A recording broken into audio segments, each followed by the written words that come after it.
Good morning बच्चों, एक बार फिर से स्वागत करते हैं मिस्ट्री इन केमिस्ट्री में। तो आज की मिस्ट्री क्या है केमिस्ट्री की?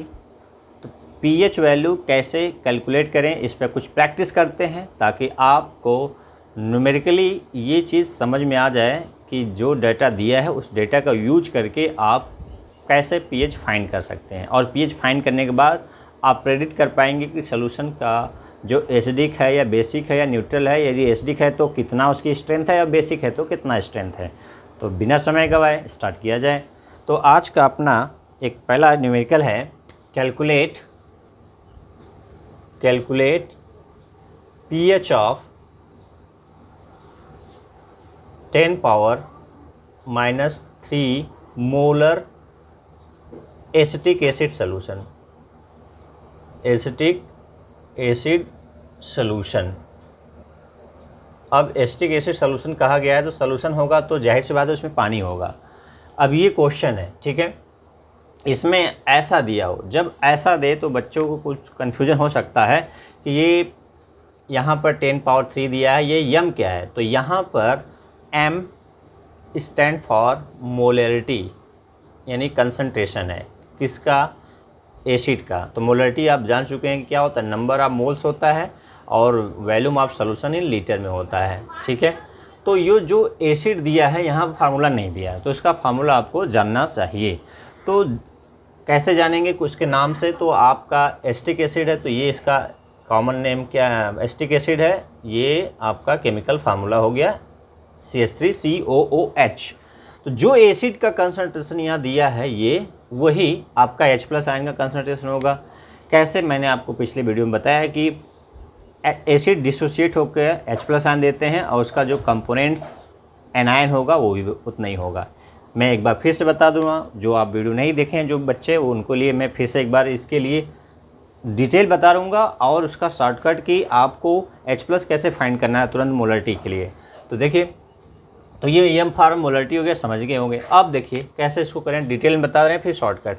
देखिए जब CH3 पता हो गया कि ये CH3 है तो इसको पानी में आप घोलते हैं तो ये वीक एसिड है तो पार्शली डिसोसिएट होता है। तो पानी में ये क्या होता है, डिसोसिएट होगा तो क्या देगा, ये केवल ये H+ को निकालेगा, यानी CH3 में कि ये 3 H जो कार्बन के साथ बॉन्डेड है वो नहीं होगा, ठीक है। बॉन्डेड कैसे हो आगे हायर क्लासेज में ऐसी नेक्स्ट चैप्टर में पढ़ेंगे। तो देखिए, तो ये होगा क्या क्या देगा, H+ और एसीटेट आयन, ठीक है। यदि आप वाटर के साथ दिखाएंगे तो इसके जगह पर क्या मिलेगा आपको, H3O+। तो हम एक क्लियरिटी के लिए ये वाला फॉर्म ले रहे हैं, ये भी लिया जा सकता है, ठीक है, दोनों ही सही है। ये हाइड्रोनियम आयन एक्चुअली इस फॉर्म में मिलता है H+, क्योंकि स्टेबलाइज इस फॉर्म होता है, लेकिन हम इसको लिखने के पर्पज़ से इस फॉर्म को लिख सकते हैं। तो ये हम न लिखकर इसको लिख रहे हैं, ठीक है। कोई डाउट? नो। चलिए, अब मैंने बताया था कि जितना इसका कंसंट्रेशन, कितना इसका कंसंट्रेशन है, 10⁻³ मोलर है। तो इसका कंसंट्रेशन, तो H+ का कंसंट्रेशन कितना होगा, उतना ही होगा, और एसीटेट आयन का कंसंट्रेशन कितना होगा, उतना ही होगा। कैसे होगा, मैंने आपको समझाया था, एक बार फिर से समझा दे रहा हूँ। तो ये कितना होगा, 10⁻³ मोलर इसका भी होगा, 10⁻³ मोलर इसका भी होगा। कैसे, एक बार फिर समझ लीजिए। मान लीजिए कि ये मार्कर आपका एसिटिक एसिड है, ठीक है। अब इसको आप पानी में डिजॉल्व कर रहे हैं तो जो इसका कैप है, कैप मान लीजिए H+ है, और जो ये मार्कर पूरा बचा हुआ है रिमेनिंग पार्ट जिसे लिखते हैं वो क्या है, एसीटेट आयन। तो ये पानी में घुलेगा तो ये देखिए ये टूट गया ऐसे। तो टूट गया तो कितना कैप बना है कि 1, कितना ये जो लिखने वाला पार्ट बचा है 1। यहाँ स्टार्टिंग में कितना लिए थे आप, 1। तो 1 से क्या मिल रहा है, 1 कैप मिल रहा है और 1 मार्कर मिल रहा है जिसे लिख रहे हैं आप। तो 2 हुआ एक्चुअली में, यहाँ से टूटकर 2 तो हुआ, लेकिन आधा आधा नहीं ना हुआ कि 1 में से आधा ये हुआ आधा हुआ, आधा आधा नहीं, मतलब जितना ये था उतना ही ये बना है। यानी इसका जितना कंसंट्रेशन रहेगा उतना ही कंसंट्रेशन H+ आयन का रहेगा। ये आपको फाइनली आपको याद रखना है। यानी कंसंट्रेशन किसका, एसिटिक एसिड का हो या कोई एसिड का हो या बेस का हो, उतना ही उसका NaOH का होगा, यानी बेस होगा तो OH को होगा, या एसिड होगा तो H+ को होगा। ये आपको सीधे याद रखना है, ये समझाने के लिए मैं लिखा था। तो ठीक है, तो आपको चाहिए पीएच का फार्मूला आपको पता है, तो क्या चाहिए, आपको चाहिए क्या, फार्मूला में H प्लस कंसनट्रेशन, तो कंसनट्रेशन H प्लस का कैसे लिखेंगे, H प्लस आयन, इसका भी स्क्वायर ब्रैकेट लिख देंगे, तो इसको क्या दिखाएंगे 10 पावर माइनस 3, जो एसिड का है वही H प्लस का आयन का हो गया। अब फार्मूला में रख दीजिए, pH इक्वल टू क्या लिखेंगे, माइनस लॉग बेस 10 अंडरस्टूड है H प्लस आयन कंसनट्रेशन या हाइड्रोनियम आयन कंसनट्रेशन, तो यहाँ रख दीजिए इसका वैल्यू, तो माइनस लॉग, देखिए शॉर्टकट वाला बात जो मैं लॉन्ग कट बताया था कि कैसे हुआ कैसे होता है उसको, अब यहाँ पे मैं शॉर्टकट बता रहा हूँ कि H प्लस आयन आपको सीधे कंसनट्रेशन से लिख देना है। अब इसको सॉल्व करेंगे तो H प्लस आयन कंसनट्रेशन इसके पूरे के जगह पर आप ये लिख देंगे, ठीक है। यहाँ पर 1 इंटू 10 अंडरस्टूड है कि 1 का मल्टीप्लाई करेंगे तो वो क्या होगा, कोई चेंज नहीं होगा, तो 1 इंटू 10 भी लिख सकते हैं या केवल 10 पावर 3 भी लिख सकते हैं, दोनों लिख सकते हैं। यहाँ बेस 10 अंडरस्टूड है, इसको बताने की जरूरत नहीं है, तो यहाँ आप लिखेंगे 10 पावर माइनस 3। अब स्क्वायर ब्रैकेट जगह स्मॉल ब्रैकेट लगाएंगे। अब इसको सॉल्व करेंगे, यहाँ पर आ गया अब मैथमेटिक्स, केमिस्ट्री एज का ख़त्म, अब न्यूमेरिकल को सॉल्व करेंगे इसको वैल्यू को, तो ये पावर वाला कहाँ चला जाता है, पहले आ जाता है विथ साइन, तो ये पावर वाला आ गया विथ पहले से माइनस साइन है, तो अब बचा यहाँ ब्रैकेट में क्या log 10, और ये माइनस माइनस क्या हो जाएगा प्लस 3 हो जाएगा, और log 10 का वैल्यू क्या होगा 1, तो कितना आएगा 3, यानी pH कितना आ गया 3 आ गया, pH कितना आ गया 3। अब pH जब 3 आ गया तो आप बता सकते हैं कि ये एसिडिक है, ठीक है। कितना एसिडिक है, बहुत ज़्यादा एसिडिक है, यानी इस कंसंट्रेशन वाले का जो एसिडिक कैरेक्टर होगा pH स्केल पर यहाँ 7 है, तो ये क्या है 0 1 2 3, ठीक है।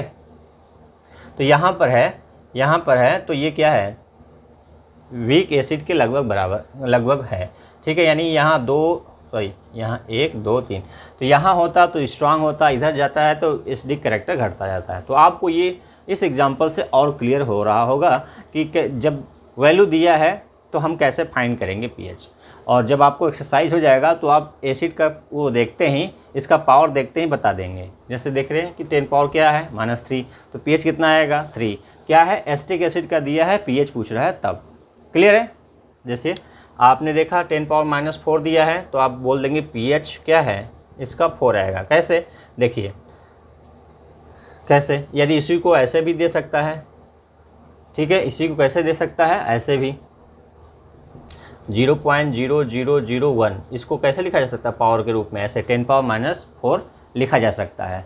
तो ऐसे दे या ऐसे, pH कितना आएगा 4, कैसे आएगा देखिए H प्लस आयन कितना हो गया आपका 10 पावर -4, इसको एक्सपोनेंट टर्म में लिख दिए पावर के 10 के पावर में।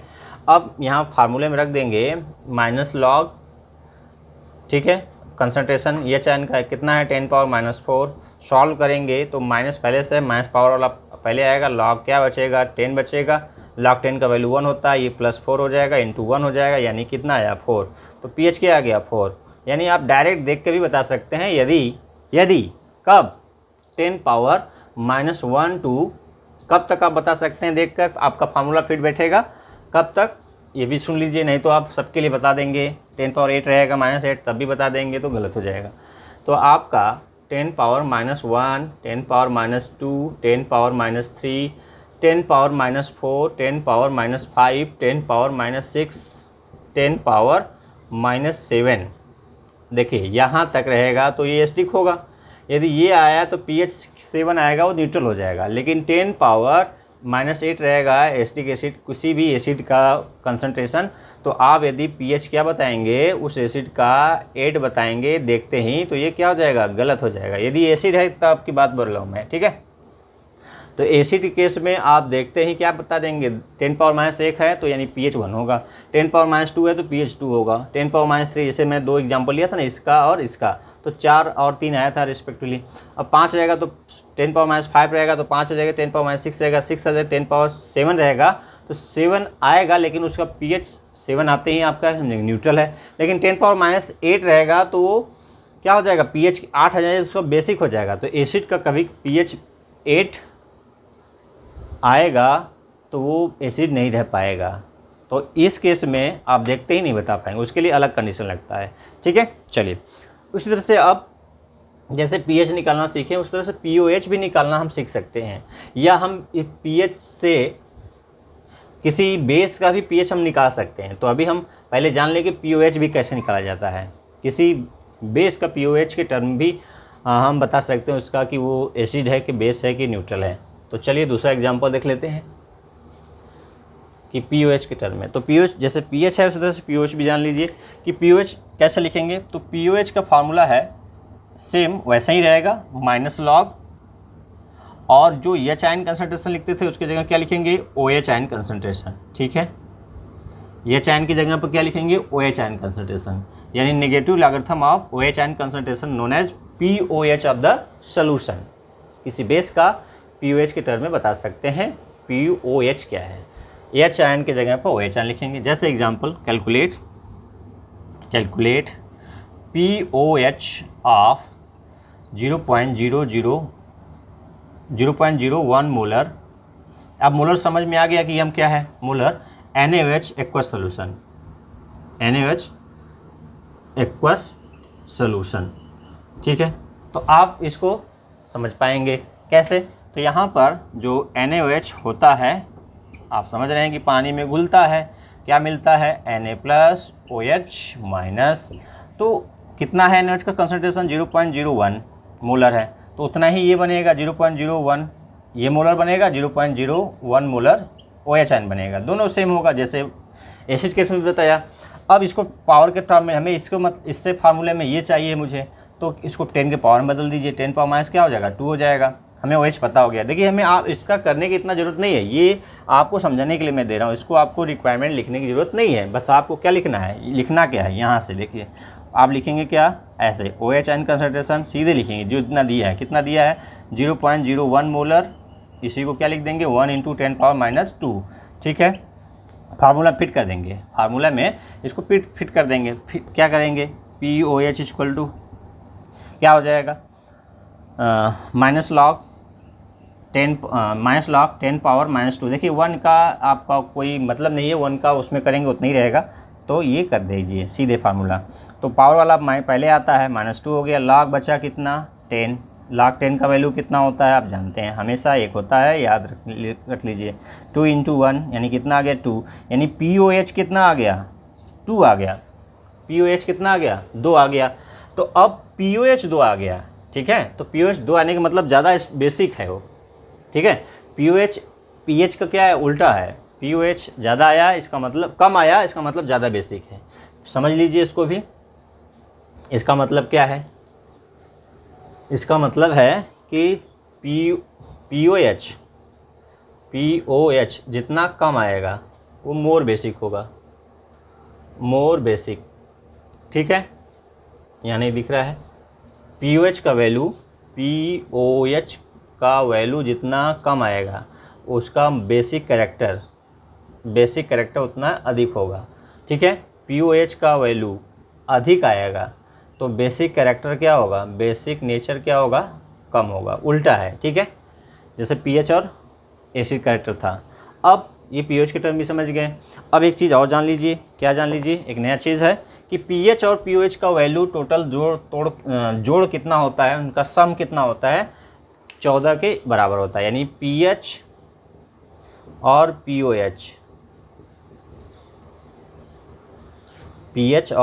POH का सम जो होता है इक्वल होता है किसके, 14 के इक्वल। ये आपको फार्मूला ये नोट कर लेना है, याद रखना है।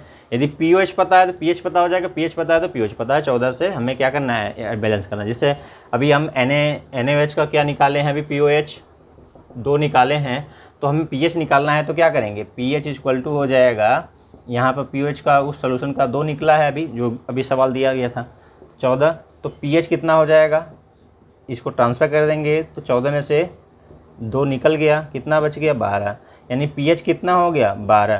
तो इस pH स्केल में 7 होता है, 8, 9 इस तरह से बढ़ता जाएगा।